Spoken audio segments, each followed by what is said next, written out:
Okay, and you're Glen. You're from Planimetrics. Planimetrics. So we're here tonight for community workshop meeting for the Bristol Plan of Conservation and Development, and people who show up tonight are being asked to participate in 4 different exercises to help us prepare the plan.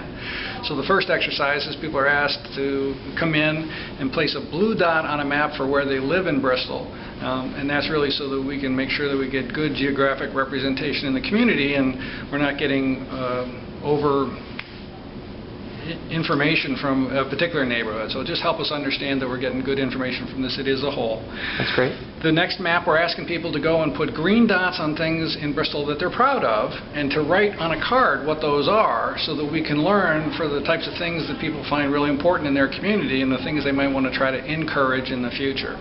At the third station, we're asking them to put a red dot on things that they're sorry about, and that's, again, to understand the things in Bristol that people are concerned about or feel that something needs to be done about, and that's important for the planning process as well.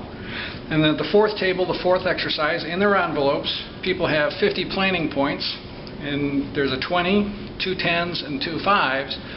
But there's 12 different boxes for the types of topics that are normally included in a plan of conservation and development. So people have to decide how to allocate their points amongst the boxes about what's most important to them.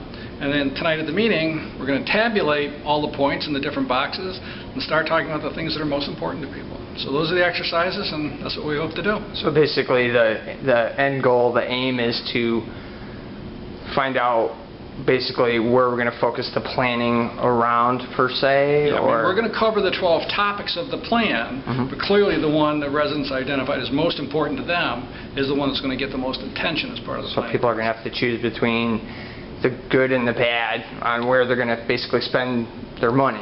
Well, it's not money though, it's points. So well, but I mean, that's the concept is it has, so that it has people... worth or value. These are the things that are most important to people. We've had situations and seen in the past that people may have their #1 issue that they put 20 points in, but then everybody else is also putting 5 points in other boxes. And sometimes the ones that have a lot of 5s in them, actually the point value is higher. And that's one of the things, again, we want to talk about. So there's no clear-cut answer. Every community is different, and we'll see in Bristol what the top issue is. So the top issue is going to be determined by the number of points and the number of dots in the area? Dots is a separate exercise, but the number of points is what we're going to use to guide the discussion tonight. So is that like a basis, like a pivot point on where you start the focus for, like, say, economic development is wherever the focus is? It's important. We have started some basic research as part of the planning process, but there's a whole bunch of other stuff that we need to do. But, you know, take, for example, historic resources. They're important. There's no question they affect the overall character of the community, but they're not going anywhere. Historic resources are not making any new ones. Right.